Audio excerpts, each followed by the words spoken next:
അനങ്ങി നടക്കടി പെണ്ണേ. അവിടെ ചെല്ലുമ്പോ തിരക്കായിരിക്കും. നീ എന്തെന്നാടി ആലോചിക്കുന്നത്? ഒന്നുമില്ല. ശാവം, നിനക്കെന്താ എന്തെങ്കിലും ഒന്ന് ആലോചിച്ചാ? എടി, ആ അർജുനന്റെ മനസ്സിളക്കാൻ എന്തെങ്കിലും ഉണ്ടോന്നൊന്ന് ആലോചിക്കേ.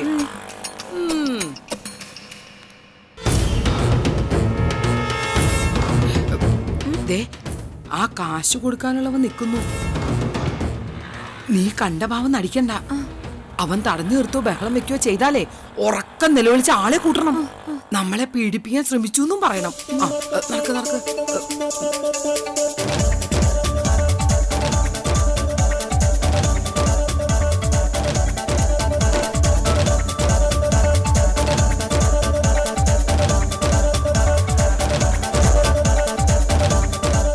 നിന്നെ എന്താ താൻ ഏതാ? അത് ശരി, എന്നെ അറിയാണ്ടായോ? എന്നിട്ട് ഞാൻ ബഹളം വെച്ചാ നാട്ടുകാരെ മുഴുവൻ വിളിച്ചു കൂട്ടി ഞാൻ പീഡിപ്പിക്കാൻ ശ്രമിച്ചു പറയണം. എന്ത് കറക്റ്റാ. അമ്മ ഭയങ്കര സംഭവാട്ടോ. അതെ, ഞാൻ ടീച്ചറെ വീണ്ടും കണ്ടിരുന്നു. അവരെന്നോട് പറഞ്ഞെന്താന്നറിയോ? ഗുണ്ടകളെ കൊണ്ടുവന്ന് നിങ്ങളെ രണ്ടിനും പിടിച്ചോണ്ട് പോവാൻ. ആഹാ, അത്രയ്ക്ക് ധൈര്യം ഉണ്ടെങ്കിലേ കേറി പിടിക്കടാ അങ്ങോട്ട്. അമ്മേ, രാകേഷ് ഏട്ടാ ഒന്നിങ്ങ് വന്നേ. എന്തിനാ? വാ.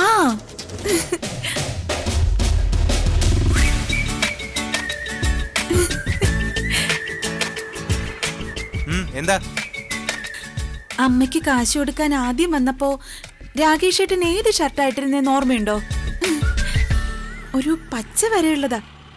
ആദ്യം പലിശയ്ക്ക് വന്നപ്പോ പ്ലെയിൻ നീല, പിന്നെ വന്നപ്പോ വെളുപ്പ്, നെഞ്ചത്ത് റോസ് പൂവുള്ള. നിനക്കെന്താ ഷർട്ടിന്റെ കച്ചവടമുണ്ടോ? ഇഷ്ടമുള്ള ഒരാളിടുന്ന ഷർട്ട് ഇഷ്ടത്തോടെ നോക്കില്ലേ?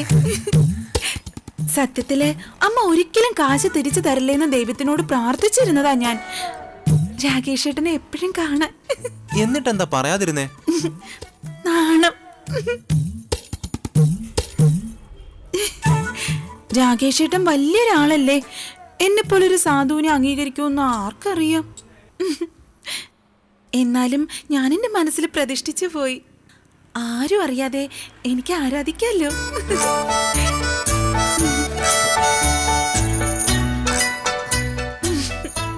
ഇതിലെന്റെ നമ്പറുണ്ട്. വേണ്ട, അമ്മയുടെ ഡയറിന്ന് ഞാൻ കുറിച്ചെടുത്തിട്ടുണ്ട്. വിളിക്കാതിരുന്നത് പേടി കൊണ്ടാ. ഒരു പുരുഷനെ ഫോൺ ചെയ്യാന്ന് പറഞ്ഞാൽ അത് തെറ്റല്ലേ? ഒരു തെറ്റുമില്ല, വിളിക്കണം. ഇനി അമ്മയോട് ഞാൻ കാശേ ചോദിക്കില്ല. ഇടയ്ക്കിടയ്ക്ക് ഞാൻ വരും. എന്തിനാന്നറിയോ? എന്നെ കാണാനാണോ? എന്നാ രാകേഷ് ഏട്ടൻ പോട്ടെ. അതെ, അടുത്ത തവണ വരുമ്പോ പച്ച ഷർട്ട് ഇട്ടിട്ട് വരുമോ? ഇനിയൊക്കെ താമരയുടെ ഇഷ്ടം പോലെ. പോട്ടെ.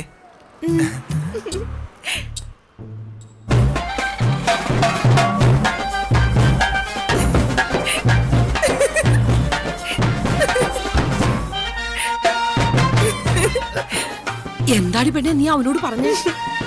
ഇനി രാകേഷ് ഏട്ടൻ കാശ് ചോദിക്കില്ല. എടി മിടുക്കി, അമ്മയുടെ മോൾ തന്നെ.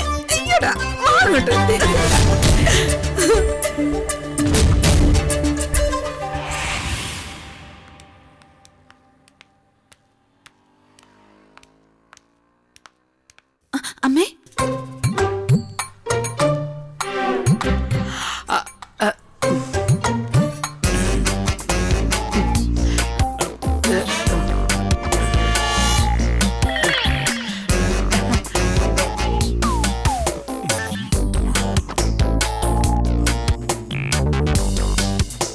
ഇട്ടിച്ചാ, ഞങ്ങളെ ഇത്രയ്ക്കങ്ങ് വെറുപ്പായോ ഇട്ടിച്ച? അത് പിന്നെ ഞങ്ങൾക്ക് ഇട്ടിച്ചായനോട് വെറുപ്പൊന്നുമില്ല. മേരിച്ചേച്ചി അങ്ങനെയൊക്കെ പെരുമാറുമ്പോ ഇട്ടിച്ചിന് എന്ത് ചെയ്യാനല്ലേ? അതെ, അത് തന്നെ. എന്നാലും നിങ്ങൾക്ക് കോവിലകത്തൊരു അഭയം കിട്ടിയല്ലോ. മേരി അമ്മയുടെ അസുഖമൊക്കെ മാറിയോ? എന്നാ അസുഖം? ഭ്രാന്തല്ലേ? അമ്മ ഒക്കെ എന്നോട് പറഞ്ഞു.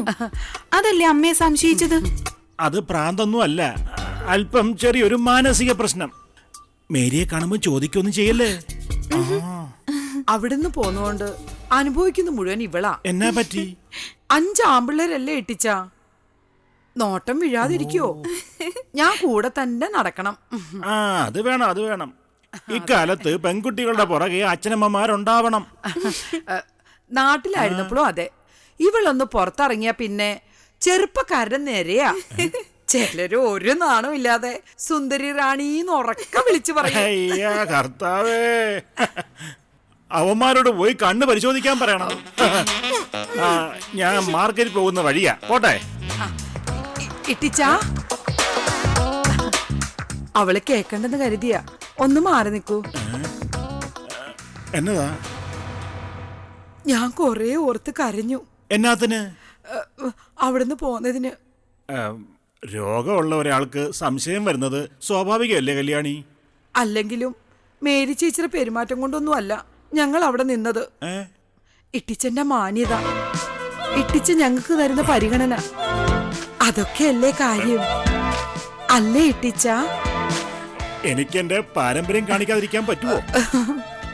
ഇത്രയും പാരമ്പര്യം അന്തസ്സും ഉണ്ടെങ്കിൽ കോവിലകത്തുനിന്നല്ല കൊട്ടാരത്തിനായാലും പെൺകുട്ടികൾ ഇറങ്ങി പോവും. കെട്ടിയോ മരിച്ചപ്പോ മുതൽ ഒരു സന്യാസിയുടെ മനസ്സോടുകൂടി ജീവിച്ചിരുന്നവളാ ഞാൻ. എന്റെ മനസ്സ് പോലെ ഇളകി പോയില്ലേ? അർഹതയൊന്നുമില്ല, എന്നാലും ഞാനൊരു പെണ്ണല്ലേ ഇട്ടിച്ച. കല്യാണി പോകാൻ നോക്ക്. അല്ലെങ്കിലും നിക്കുന്നില്ല. ഈ മുഖത്ത് നോക്കി ഒരു പെണ്ണിന്റെ മനസ്സടക്കി നിർത്താനാവില്ല. വരട്ടെ ഇട്ടിച്ച.